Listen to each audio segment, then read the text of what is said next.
കാട്ടിൽ കിടക്കുന്ന ദാവീദിനെ കൊട്ടാരത്തിൽ പരിചയപ്പെടുത്തുവാൻ ദൈവം ചിലരെ എഴുന്നേൽപ്പിക്കും. ദുരാത്മബാധിതനായിരിക്കുന്ന ശൗലിൻ്റെ ശരീരത്തിൽ നിന്ന് ദുരാത്മാവിനെ മാറ്റേണ്ടതിന് കിന്നര വായനയിൽ നിപുണനായിരിക്കുന്ന ഒരാൾ വരണം എന്ന് കൊട്ടാരത്തിൽ ചർച്ചയായി. അതിൻ്റെ നടുവിൽ ശൗൽ ഉത്തരവിടുകയാണ്, അങ്ങനെ കിന്നര വായനയിൽ നിപുണനായിരിക്കുന്ന ഒരാളെ കണ്ടെത്തിക്കൊണ്ടുവരും. എന്നാൽ ആ കൊട്ടാരത്തിനകത്ത് സ്വർഗത്തിലെ ദൈവം പേര് വെളിപ്പെടുത്തിയിട്ടില്ലാത്ത ഒരു ബാല്യക്കാരൻ എഴുന്നേറ്റിട്ട് പറയുകയാണ്, ഇശായിയുടെ മകനെ ഞാൻ കണ്ടിട്ടുണ്ട്. അവൻ കിന്നര വായനയിൽ നിപുണനാണ്, അവൻ യോദ്ധാവാണ്, പരാക്രമശാലിയാണ്, വാക്ചാതുര്യമുള്ളവനാണ്.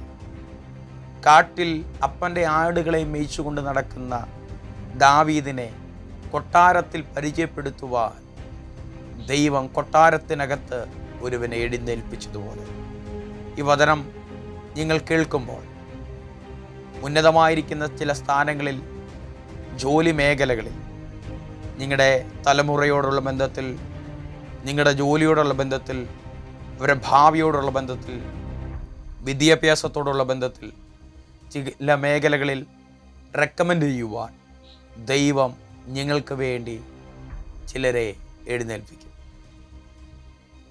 ഇശായിയുടെ അടുത്ത്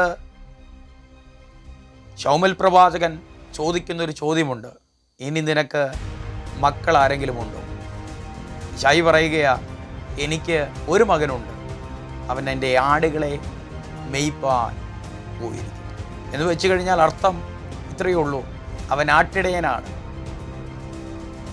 സ്വന്തം അപ്പനായിരിക്കുന്ന ഇശായി പോലും ദാവീദിനെ പരിചയപ്പെടുത്തുന്നത് അവൻ ആട്ടിടയനാണ്. പക്ഷേ സ്വർഗത്തിലെ ദൈവം കൊട്ടാരത്തിനകത്ത് ഒരുവനെ എഴുന്നേൽപ്പിച്ച് ദാവീദിനെ കുറിച്ച് പറയിപ്പിച്ചത് ഇപ്രകാരമാണ്, അവൻ ആട്ടിടയനാണെന്നല്ല ബാല്യക്കാരൻ പറഞ്ഞത്, അവൻ കിന്നര വായനയിൽ നിപുണനാണ്, വാക്ചാതുര്യമുള്ളവനാണ്, യോദ്ധാവാണ്. ഈ വചനം കേൾക്കുമ്പോൾ പ്രിയ സഹോദര സഹോദരി, നിങ്ങളെ ദൈവം ചില സ്ഥലങ്ങളിൽ റെക്കമെൻഡ് ചെയ്യുവാൻ ചിലരെ ദൈവം നിങ്ങൾക്ക് വേണ്ടി എഴുന്നേൽക്കും. ദൈവം പരിചയപ്പെടുത്തുമ്പോൾ അത് ശ്രേഷ്ഠമായിരിക്കും. ഈ വചനങ്ങളെ വിശ്വസിക്കുക, ദൈവം ഒരത്ഭുതം നിങ്ങൾക്ക് വേണ്ടി കൂടെ ചെയ്യും. ഈ വചനങ്ങളാൽ ദൈവം നിങ്ങളെ ഏവരെ ഒരുപോലെ അനുഗ്രഹിക്കുമാറാകട്ടെ. ആമേൻ.